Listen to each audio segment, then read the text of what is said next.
the first thing we've done since we've arrived. Gail Urbanski and her husband are visiting from Australia. We went to the moon, but Voyager is really about going well beyond our own comfort zone. The Voyager holds the golden record, a collection of sights and sounds from Earth meant for any life beyond the blue planet. It set out to explore Jupiter and Saturn, and now it's far beyond the planets in the solar system. Some of the parts on display here at the Air and Space Museum were used as part of a pre-launch test for the Voyager 40 years ago. Scientists hope to get data from the Voyager until 2025. In Southwest Washington, Cheryl O'Connor, ABC 7 News.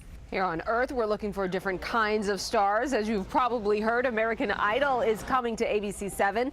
This morning, hundreds of people lined up outside the Annapolis Mall for a shot at fame. Auditions are taking place in 21 cities across the country. The new American Idol will premiere early next year on ABC. Good luck to all of them, too. Hey, as the nation's attention turns to Hurricane Irma, and for good reason, volunteers at Difference Makers Church in Damascus spent their day making sure that victims of Hurricane Harvey are not forgotten. Donations the church has spent the past week collecting, loaded onto a truck, now bound for Texas. Pastor Clark Basin just returned from rescue efforts in the Houston area. Now, according to the church's, the folks who did the collecting here, they went to Facebook and they said that the truck left for Texas just about an hour ago, so we wish that trucker good luck on the road. The ABC 7 team has compiled a list now of charities working to get help to those affected by Hurricane Harvey. You're going to find that and our continuing coverage on our website, which is WJLA.com. All right, let's turn our attention now to what's happening both here and down in the Atlantic. Yeah, you're tracking a lot there. Yeah, a lot of things to watch.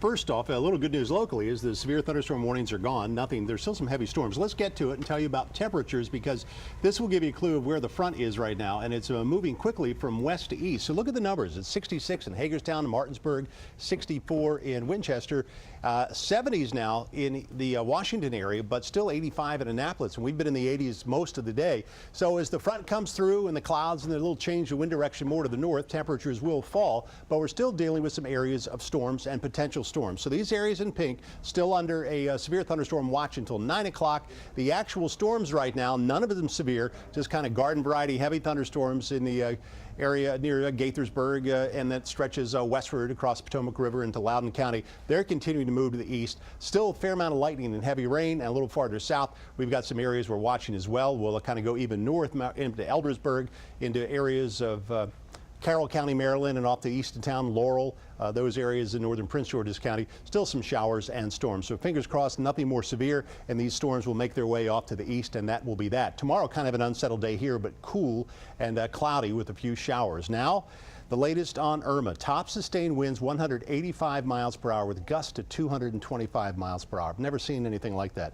And it is huge and getting bigger in width and depth as well as it heads across the northern Leeward Islands. Going to come very close to Puerto Rico, Hispaniola, kind of go across the northern coast of Cuba over the next few days. The reason it's been headed west is this big area of high pressure out of the Atlantic, very common in the mid to late summer.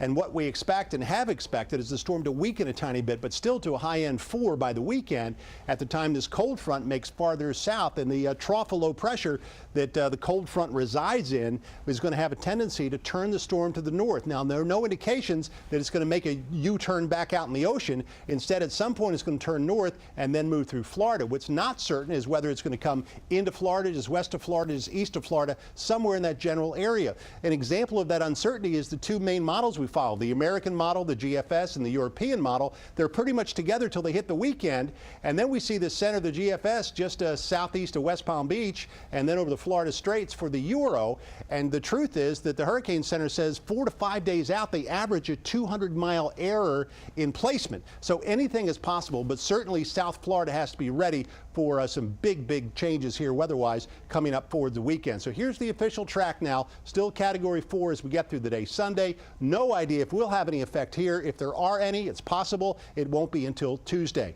So until then, it looks beautiful. Not tomorrow. Kind of lousy, really. Damp and cool, but then sunshine returns right through the weekend. And then if anything happens Irma-wise here, it'll be Tuesday into Wednesday morning, and then back to beautiful September weather by the end of next week. That is the very latest.